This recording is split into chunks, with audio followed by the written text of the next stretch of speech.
오늘 저희가 함께 읽은 이 누가복음 15장 1절에서 7절의 이 말씀은 매우 저에게 익숙한 말씀이죠. 그래서 보통 잃어버린 양 한 마리를 찾아오는 그 목자에 대한 비유입니다. 제가 그 한국에 있을 때 그 목회자들하고 세미나 하면서 비유를 어떻게 볼 것인가, 그때 제가 두 가지를 제시하고 함께 서로 교제한 적이 있습니다. 저희가 성경에 있는 비유를 보실 때 두 가지를 안 놓쳐야 될 것이, 첫 번째는 그 비유를 언제 말씀하셨는가 하는 것입니다. 저희가 그 마태, 마가, 누가, 요한복음에 있는, 물론 요한복음에는 비유가 그렇게 많지가 않아요. 그 공관복음서에 있는 비유를 비롯해서 주님의 여러 가르침들을 보시면 시기에 따라서 주님께서 가르치시는 말씀들의 특성들이 조금씩 이렇게 변해가는 걸 볼 수 있어요. 이제 그리고 두 번째, 저희가 비유를 보실 때 한 가지 생각하셔야 될 것이, 어떤 상황에서 왜 그 비유를 말씀하셨는가 하는 것입니다. 그건 뭐 저희도 마찬가지 아닙니까? 저희가 뭘 가르치거나 무슨 말을 할 때 그냥 갑자기 이렇게 툭 던지거나 그러진 않죠. 무슨 말을 하게 되는 어떤 동인이라고 그러죠. 동인. 어떤 상황이 발생했을 때 그 상황에서 어떤 얘기를 하는 것이죠. 주님의 비유도 보면은, 저희가 가만히 보면 대부분 한 80% 이상은 주님이 그 비유를 말씀하시게 된 상황이 발생해요. 그럼 저희가 오늘 이 비유에서 두 가지를 좀 한번 살펴보시죠. 첫 번째는 주님께서 이 비유를 말씀하시게 된 시점이 어떤 시점인가 하는 것인데요. 저희가 누가복음 그 13장부터 보시면은, 이제 그 13장 22절에 보시면은 이제 예루살렘으로 향하기 시작하시는 걸 볼 수 있어요. 그 전에는 주님께서 제자들을 예루살렘에 보내시고 혼자서 조용히, 요한복음이라는 이런 말씀들을 보시면은 주님 혼자서 조용히 예루살렘에 들어가셔서 가르치기도 하시고, 그리고서는 또, 그러니까 혼자서 들어가시고 혼자서 나오시죠. 절기를 그렇게 지키시는데, 이제 지금부터서는 주님께서 제자들을 데리고 12제자만이 아니라 주님을 뒤따르는 무리들을 거느리고 공식적으로 이제 예루살렘에 입성을 하시는 거예요. 굉장한 그 전환점이 이루어지고 있는 것이죠. 그러니까 제자들도 이제는 주님이 예루살렘에 들어가시기만 하면 뭔가 큰 일이 일어날 것을 기대하고 있고, 거기서 누가 높은 자리에 앉을 것이냐, 이런 또 제자들 간에 그런 갈등, 그런 다툼도 좀 생기기도 하죠.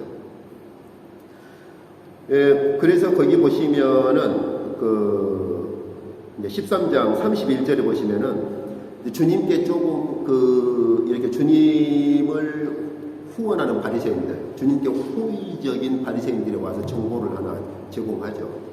헤롯이 죽이려고 합니다. 그때 주님께서 하신 말씀이 있어요. 거기 13장 33절에 보시면은 선지자가 예루살렘 밖에서는 죽는 법이 없느니라. 헤롯이 죽이려고 할지라도 주님께서는 기꺼이 예루살렘에 들어가시겠다는 거예요. 그런데 선지자가 예루살렘 밖에서는 죽는 법이 없다. 다시 말하면 죽음을 앞두고, 죽음이 주님 앞에 있음에도 불구하고 주님께서는 입성을 하시겠다는 겁니다. 근데 그때부터 주님의 가르침이 어디에 초점으로 조금 더 강해지냐면 13장 28절 29절을 보시면은, 너희의 바리새인들이라든지 너희들은 하나님 나라에서 쫓겨날 것이고, 동서남북 사방에 많은 사람들이 와서 하나님 나라의 잔치에 참여하게 될 것이다. 저희가 그 공관복음서를 쭉 보시면은 이전에는 하나님 나라를 가르치실 때 그냥 하나님 나라가 임했다 이렇게만 말씀을 하셨지, 하나님 나라 잔치라는 표현을 쓰신 적이 없어요. 근데 이제 예루살렘 죽음을 앞두시고서는 하나님 나라를 조금 더 구체적으로 말씀하시는데 하나님 나라의 잔치라는 표현을 쓰기 시작하십니다. 주님의 삶에서, 주님의 가르침에서 이처럼 시기에 따라서 이게 하나님 나라를 조금 더 구체화시켜요. 그래서 사실 예루살렘 입성 전까지만 해도 주님의 초점이 가능한 한 유대 민족들이거든요. 1차적으로는. 그런데 끝까지 거절한단 말이죠. 그래서 이제 예루살렘 입성을 앞두시고서는 너희들은 쫓겨날 것이고 다른 사람들이 동서남북 사방에서 몰려와서 하나님 나라 잔치에 들어가게 될 것이다. 그러면서 탄식을 하시죠. 주님의 탄식이 있어요. 거기 13장 35절을 보시면은 34절을 보시면은 주님의 탄식이 있죠. 예루살렘아 예루살렘아 선지자들을 죽이고 내게 파송된 자들을 돌로 치는 자여 암탉이 제 새끼를 날개하려 모음과 같이 내가 너희의 자녀들을 모으려 한 일이 몇 번이냐 그러나 너희가 원하지 아니하였도다. 암탉이 자기 그 새끼를 이렇게 품는 것처럼 내가 너희를 품으려고 몇 번이나 시도했냐, 얼마나 많이 너희들에게 가르쳤고 내가 너희들에게 얼마나 많은 이적을 보였고 내가 너희들에게 귀신도 쫓아내며 하나님 나라의 복음을 수없이 전했지 않느냐. 제자들까지 보내서 하나님 나라의 복음을 가르쳤음에도 불구하고 너희가 결국 거절한다는 것이죠. 예루살렘 입성을 앞두고 이렇게 이제 마지막 탄식을 하시는 거예요. 그리고서 이 14장에 보시면은 이제 주께서 아주 중요한 일종의 권면일까요? 그런 말씀을 하시죠. 14장 28절을 보시면은 물은 내게 오는 자가 자기 부모와 처자와 형제와 자매와 더욱이 자기 목숨까지 미워하지 아니하면 능히 내 제자가 되지 못하고 누구든지 자기 십자가를 지고 나를 따르지 않는 자도 능히 내 제자가 되지 못하리라. 근데 저희가 마태복음 16장 17장을 보시면 주님께서 이 제자직의 대가를 말씀하시는 그 선언이 마태복음 16장에 보시면은 바로 이전에 무엇을 이제 선언하시냐면 예루살렘에 올라가셔서 장로들과 대제사장들과 서기관들에게 잡혀서 고난받으시고 죽임을 당하시고 부활하실 것을 처음으로 선언하셔요. 그래서 마태복음 16장에 보시면은 그때부터 비로소 주님의 고난과 죽음과 부활을 말씀하기 시작하셨다고 마태복음 16장에 보면 그때부터. 그 전에는 예루살렘에서의 고난, 죽음, 부활에 대해서 가르치신 적이 없어요. 그리고 나서 이 제자적인 대가를 말씀하십니다. 다시 말하면 내가 이제 예루살렘에 올라가면 고난과 죽음과 부활이 일어날 것인데 이런 상황에서 너희가 내 제자가 되려거든 자기를 부인하고 심지어 자기 목숨까지 버려야만 내 제자가 될 것이다 하시는 거예요. 그러니까 저희가 이런 배경 잠깐 보신 것처럼 여기 오늘 누가복음 15장에서 잃어버린 양을 찾는 목자 비유를 말씀하시게 된 시점이 언제인가 하는 걸 아시겠죠. 이제 주님께서 드디어 예루살렘으로 공식 입성을 시작한 시점입니다. 그 말은 그전에도 주님께서 고난의 길을 걸어오셨으나 이제 정말 예루살렘에서의 고난과 죽음의 그러한 기점에 들어섰다고 볼 수 있는 것이죠. 누가복음 15장에서 잃어버린 양을 찾는 목자 비유를 말씀하시게 된 시점이 바로 이 시점입니다. 그러면 왜 주님께서 이 시점에서 이 잃어버린 양을 찾는 목자 비유를 말씀하셨을까? 동기를 한번 보시죠. 15장 1절을 한번 보시죠. 모든 세리와 죄인들이 말씀을 들으러 가까이 이렇게 왔을 때 15장 2절을 보시면 바리새인과 서기관들이 수군거리고 그리고 불평을 하죠. 원망을 합니다. 죄인들을 영접하고 음식을 같이 먹는도다. 우리나라도 예전에는 그랬었죠. 아무나 음식 같이 안 먹죠. 좀 자기하고 급이 좀 같거나 좀 수준이 같은 사람들끼리 음식을 보통 같이 먹죠. 근데 이스라엘의 음식 문화는 더 강합니다. 특히 죄인하고 구분될 때는 죄인하고 음식 식탁에 한자리 앉는 건 자기도 부정해져요. 부정한 것을 만지거나 부정한 자리에 있거나 부정한 자와 같이 있으면 자기도 부정해집니다. 그렇기 때문에 죄인들하고 한 상에서 음식을 같이 먹는다, 이건 의로운 사람이라면, 특히 바리새인이라면 상상도 할 수 없는 일이거든요. 그런데 저 주님이라는 분을 선지자로 알고 있는데, 저 선지자라는 분이 한 식탁에서 죄인들을 맞아들이고 한 식탁에서 음식을 같이 먹거든요. 그러니까 불평을 하는 거예요. 시기를 거는 거죠. 어떻게 저 죄인들하고 함께 한 식탁에서 음식을 먹을 수 있느냐? 그에 대한 대답이 바로 잃어버린 양을 찾는 목자입니다. 주께서 내가 왜 죄인들하고 음식을 한 식탁에서 함께 먹는 줄 아느냐? 그리고 답을 바로 주시는 것이 아니라 비유로 그 답을 주시는 거예요. 비유로. 그래서 세 가지 비유를 말씀하시죠.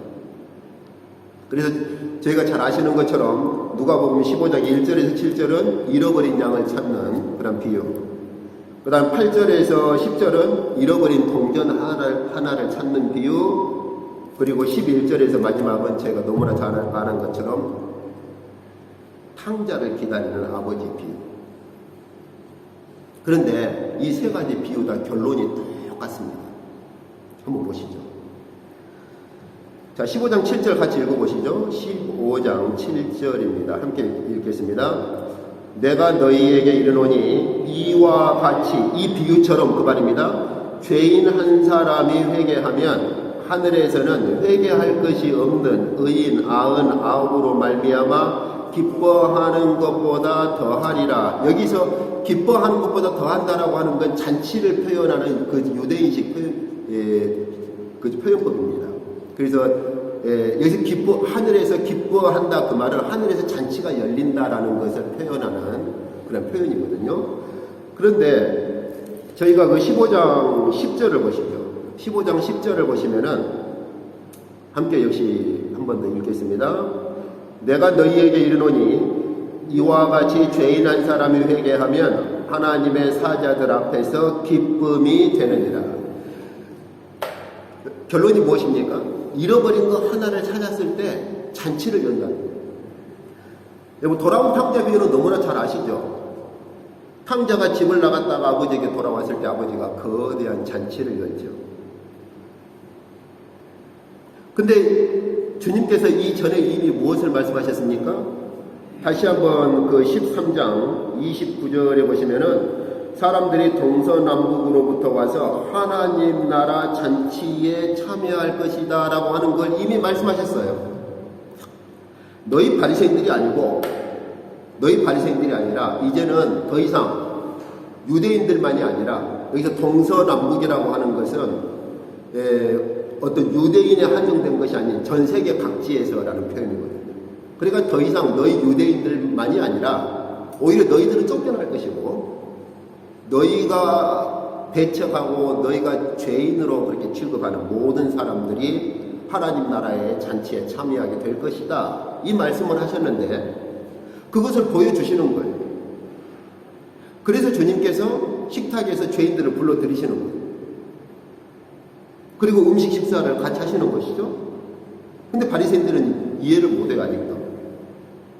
어떻게 저 선지자가 죄인들하고 음식을 같이 먹어? 그때 주님께서 하신 말씀이 그겁니다. 내가 죄인들하고 음식을 함께 먹는 것은 뭐를 보여주신다는 겁니까? 내가 이미 너에게 말했지 않느냐? 동서남북에서 많은 사람들이 하나님 나라의 잔치에 참여할 것이고, 그 하나님 나라의 잔치를 지금 보여주시는 것이 실제로 죄인들을 주님께서 영접하시고 받아들이시고 식탁에서 음식을 같이 식사를 하시는 거예요. 그래서 세 비유 다 결론은 이처럼, 내가 비유에서 말한 것처럼 이제는 누구든지 회개하기만 하면, 죄인이 되었던 누가 되었던 회개하기만 하면 하늘에서는 하나님의 기쁨의 잔치가 열린다는 겁니다. 그걸 보여주시는 거예요. 식탁에서. 말씀으로만, 야, 이제 너희가 회개하기만 하면 하나님 나라 잔치에 들어오는 거야. 이렇게 말씀으로만 하시는 것이 아니고 실제적으로 식탁을 베푸시고 그곳에 바리새인들이 죄인이라고 정죄하는 자들, 그 사람들을 주님의 식탁으로 불러들이시는 거예요. 그리고 식사를 같이 하시는 거예요. 주님의 그 식탁은 어떤 식탁입니까? 하늘에서 열리는 하나님 나라의 잔치를 이 땅에서 보여주시는 식탁인 거예요. 그래서 이와 같이라고 말씀하시죠. 이처럼 하늘에서는 하나님의 기쁨의 잔치가 열린다 그 말이에요. 주님께서 이걸 말씀하시게 된 시점이 어느 시점이라 있습니까? 이제 예루살렘 공식 입성을 앞둔 시점입니다. 다시 말하면 공식적인 고난을 앞둔 시점입니다. 이번 주가 종료주일인데 주님의 고난에 대해서 아마 언뜻 생각하면 여기 누가복음 15장에 이 비유가 주님의 고난하고 무슨 관계가 있어 이렇게 생각하시는지 모르겠어요. 그러나 저희가 조금만 더 주님께서 이 비유를 말씀하시게 된 시점을 저희가 조금만 더 볼 수만 있다면 이제 주님께서 드디어 공식적인 고난의 길에 들어섰을 때 주께서 이제 하나님 나라를 조금 더 구체적으로 하나님 나라의 잔치라고 말씀하시고 그 하나님 나라의 잔치는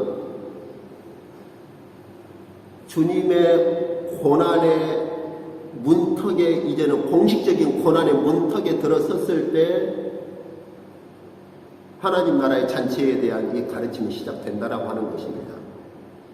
그래서 저희가 요한복음 저희가 너무나 잘 아는 10장을 보시면 함께 보시죠. 요한복음 10장.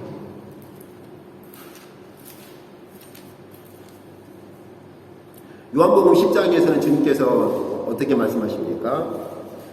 거기 10장 11절에서 보실 수 있는 것처럼 주님께서 자신을 선한 목자라 이렇게 말씀하시면서 어떤 선한 목자냐?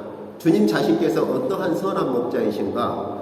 양들을 위해서 목숨을 버린다라고 말씀하십니다. 역시 17절에도 내가 내 목숨을 버리는 것은 이렇게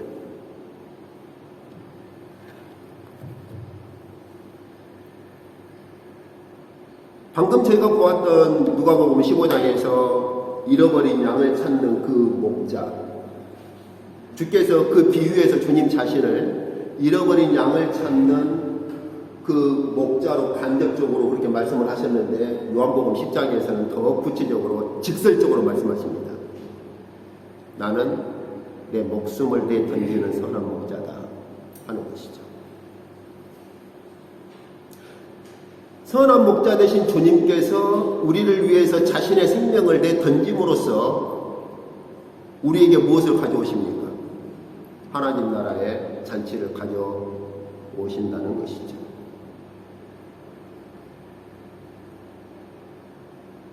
아까 장로님 기도하실 때 그렇게 기도하셨지만 고난이 없이 멸류관이 없다. 주님의 고난은 신비입니다. 주님의 고난은 신비라고 말할 수 있습니다. 일반적으로 우리가 고난을 받으면 우리가 고통스럽고 어렵고 참 어려운 길을 걷는다라고 말할 수 있겠죠. 어제 이제 제 아들이 주님의 고난에 대해서 이제 설교 준비하면서 이 책에 전화를 해서 그 부분 가지고 상당히 긴 시간 통화를 했습니다. 대부분 우리 그리스도인들이 생각할 때 주님이 얼마나 아팠을까, 주님의 십자가에 못 박힐 때 손바닥 손 못자국이라든지 면류관 얼마나 아팠을까. 주님의 고난을 우리는 생각할 때 그 부분만 생각을 하죠. 그것이 잘못됐다는 말이 결코 아닙니다. 당연히 그렇습니다. 주께서 감각이 없거나 무슨 기계가 아니시거든요. 우리와 똑같은 참 사람으로 오셨기 때문에 십자가를 앞두고 겟세마네 동산에서 정말 밤새도록 그 십자가를 앞두고서 그렇게 절규하시면서 기도하신 것들, 그렇습니다. 그런데 그거 하나만 생각해서는 안 된다는 것입니다.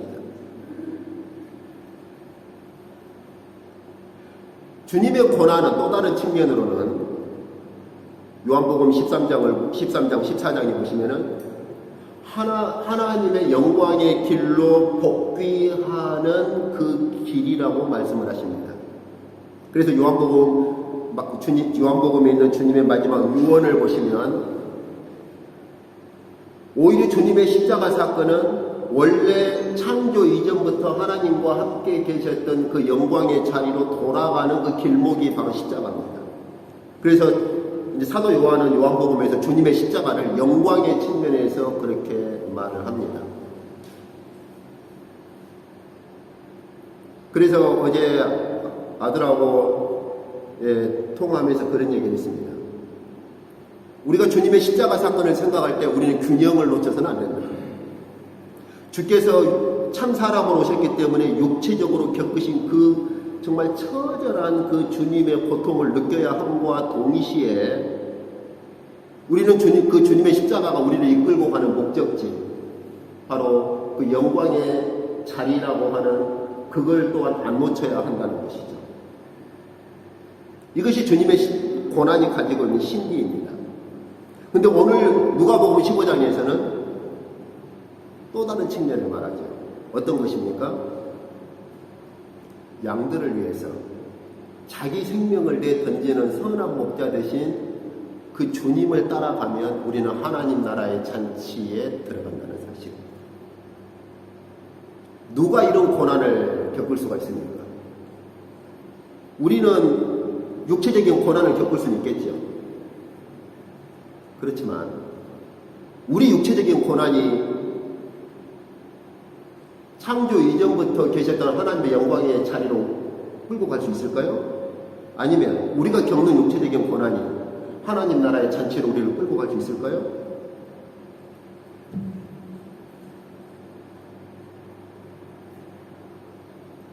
그런데 주님의 고난은 우리의 고난과 다릅니다. 오늘 말씀 보신 것처럼 예수 그리스도께서는 잃어버린 양과 같은 우리를 위해서 자신의 생명을 던지시려고 선한 목자로 오셨습니다. 그래서 헤롯이 당신을 잡아 죽이려고 합니다라고 하는 호의적인 바리새인들의 정보에도 불구하고 선지자가 예루살렘 밖에서는 죽는 법이 없다. 그리고 요한복음에서 말씀하신 것처럼 나는 선한 목자고 양들을 위해서 내 생명을 던진다고 말씀하신 것처럼 주께서 기꺼이 그 예루살렘을 향해 가십니다. 그리고 겟세마네 동산의 기도는 밤새도록 땀방울이 핏방울이 되기까지 십자가를 앞두고 절규하시고 처절한 기도를 하십니다. 그렇지만 주님의 고난은 단순히 육체적인 고난으로 끝나지 않습니다. 양들을 위해서 생명을 던져버리는 선한 목자이신 주님께서 친히 이 땅에 식탁을 베푸시고 자신의 식탁에 죄인들을 불러들이십니다. 그리고 바리새인들이 원망했을 때 선한 목자 비유를 말씀하시고서 이와 같이 이제는 그 어떤 죄인이라도 회개하기만 하면 하나님 나라의 잔치에 들어갈 수 있다고 하는 것을 주님의 식탁에서 직접 보여주시는 것입니다. 저와 여러분이 주님의 고난의 길에 함께 들어서고 주께서 말씀하신 것처럼 누구든지 내 제자가 되려거든 이제는 자기 십자가를 지고서 주께서 걸어가시는 고난의 길을 뒤따라 걸을 수만 있다면 그는 주님의 제자가 될 것이고, 그리고 우리는 주께서 지금 계시는 하나님 우편 보좌에 계시는 주님의 영광의 자리로 올라갈 것입니다. 그것이 주께서 걸으신 고난의 길의 종착점입니다. 그리고 바로 그곳에서 우리는 하나님 나라의 잔치에 참여할 것입니다.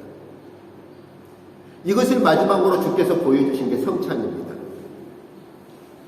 성찬에서 주님께서 십자가에서 살 찢기고 피 흘리실 것을 친히 보여주시고, 그리고 그 요한복음에 보면은 내 살을 먹고 내 피를 마시는 자는 영생을 가질 것이라고 그렇게 선언을 하시는 것입니다.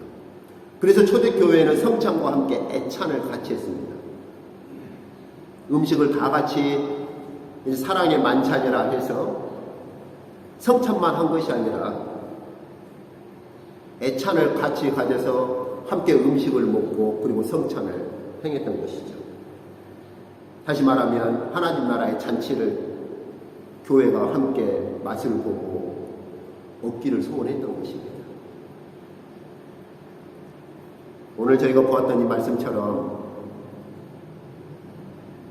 저희가 우리 자신을 부인하고 우리 목숨을 내버리기까지 주님의 고난의 길에 들어선다면 우리는 주님의 고난의 신비에 들어설 수 있습니다. 그 고난의 신비는 우리를 하나님의 영광의 보좌로 이끌어가는 것이고 하늘에서 열리는 하나님 나라의 잔치로 우리를 이끌어가는 것입니다. 아무쪼록 주께서 오늘 친히 이 땅에 참 사람으로 오셔서 주께서 친히 열어 보여주신 식탁, 하나님 나라의 잔치를 보여주시려고 친히 식탁을 베푸시고 죄인들을 부르셨는데 저희가 이 땅에서 해야 하는 선교 사역이 그것을 다시 보여주는 것이 아니겠습니까?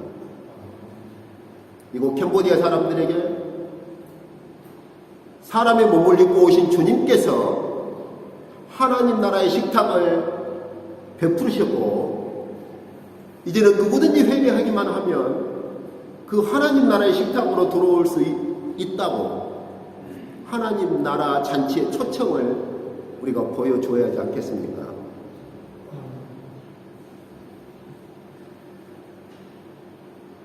그러나 그 길은 주께서 말씀하신 것처럼 좁은 길이어서 사람들이 그렇게 찾지 않습니다.